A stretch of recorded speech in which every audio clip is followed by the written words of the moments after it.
उच्च शिक्षा और आयुष मंत्री इंदर सिंह परमार ने ग्वालियर में बड़ा ऐलान किया है। ग्वालियर पहुंचे परमार ने सरकारी आयुर्वेदिक कॉलेज का निरीक्षण कर बैठक की और इस दौरान उन्होंने जरूरी दिशा निर्देश दिए। उन्होंने कहा कि ग्वालियर स्थित प्रदेश के सबसे पुराने आयुर्वेद कॉलेज को पूरी तरह से रीस्ट्रक्चर किया जाएगा और प्रदेश के बड़े आयुर्वेद रिसर्च सेंटर के रूप में बदला जाएगा।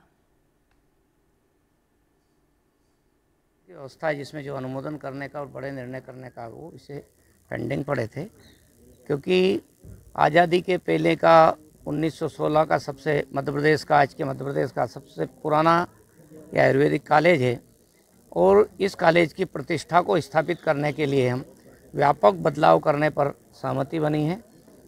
हमारे मध्य प्रदेश में अभी हमारे पास खुशीलाल महाविद्यालय भोपाल का है जो अच्छा अपना नाम है देश में।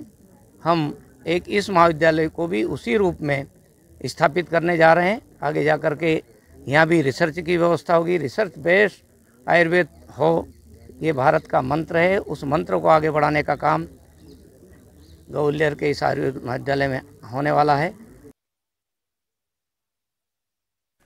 जशपुर के बाग बहार में चल रहे 33वें ओपन चैलेंज ट्रॉफी फुटबॉल प्रतियोगिता का समापन हो गया, जिसमें मुख्यमंत्री विष्णुदेव साय शामिल हुए। इस दौरान सीएम साय ने खिलाड़ियों से मुलाकात की और करोड़ों रुपए के विकास कार्यों की सौगात दी। सीएम साय ने कहा कि प्रदेश में खेल को बढ़ावा देने के लिए सभी व्यवस्था की जा रही है। तो वहीं धान खरीद को लेकर सीएम ने कहा कि खाद को लेकर किसानों को गुमराह किया जा रहा है। विधायक महोदया को बहुत बहुत धन्यवाद ज्ञापित करते हैं। आप सबका पहले तो वहीं गांव के बगल में ही जो खेल मैदान था उसी में होता था और आज हमने घोषणा किया है कि इस स्टेडियम का आप और अपग्रेडेशन करेंगे, इसको सुंदर बनाएंगे। सर धान के सर एक सर धान की खरीदी सर शुरू हो गई है, लेकिन डीलर इसको पंजीयन कराने में भी रुचि नहीं ले रहे हैं सर। देखिए 14 नवंबर से पूरे प्रदेश में धान की खरीदी हो गई है और 21 क्विंटल प्रति एकड़ धान खरीदेंगे। इसमें गुमराह किया जा रहा है, लेकिन मैं फिर आप लोगों के माध्यम से कहना चाहूंगा कि सरकार के कमिटमेंट में है, मोदी की गारंटी में है कि हर एकड़ में 21 क्विंटल धान खरीदेंगे और वो सरकार खरीदेगी और सब कुछ ठीक ठाक है।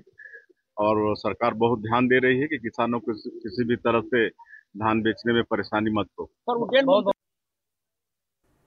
छत्तीसगढ़ के मनेंद्रगढ़ में स्वास्थ्य सेवाओं के लिए ड्रोन डिलीवरी सर्विस का सफल परीक्षण किया गया। हिमाचल और उत्तराखंड जैसे पहाड़ी राज्यों की तर्ज पर हेल्थ केयर में ड्रोन का इस्तेमाल एक बेमिसाल सुविधा बन सकती है।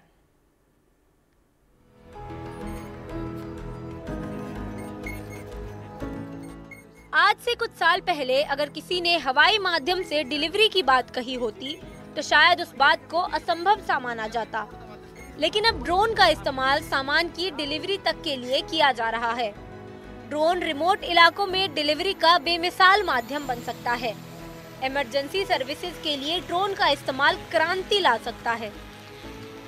छत्तीसगढ़ के मनेंद्रगढ़ में health care drone delivery network का सफल परीक्षण किया गया। स्वास्थ्य मंत्री राम बिहारी जायसवाल की अगुवाई में मनेंद्रगढ़ से चिरमिरी के सामुदायिक स्वास्थ्य केंद्र तक ड्रोन की मदद से दवाइयां भेजी गयी और वहां ब्लड सैंपल कलेक्ट कर ड्रोन को वापस मनेंद्रगढ़ लाया गया। सामान्यतः है विशेष रूप से जो पहाड़ी क्षेत्र हैं, नॉर्थ ईस्ट के हिमाचल, उत्तराखंड, ऐसे राज्यों में जहां पे तत्काल रूप से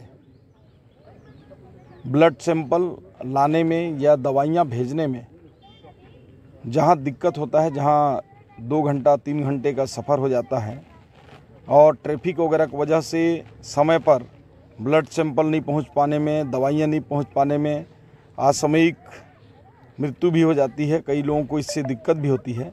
इसलिए ये health care drone delivery network system जो ग्रामीण भारत के लिए एक उपहार सा होगा। नॉर्थ ईस्ट, हिमाचल प्रदेश और उत्तराखंड जैसे राज्यों की तर्ज पर छत्तीसगढ़ में भी इस तकनीक का उपयोग शुरू किया जाएगा। छत्तीसगढ़ जैसा राज्य जहां कनेक्टिविटी और एक्सेसिबिलिटी के मामले में कई पिछड़े और कम विकसित इलाके हैं, वहां स्वास्थ्य सेवाओं के लिए ड्रोन का इस्तेमाल एक मिसाल पेश करेगा।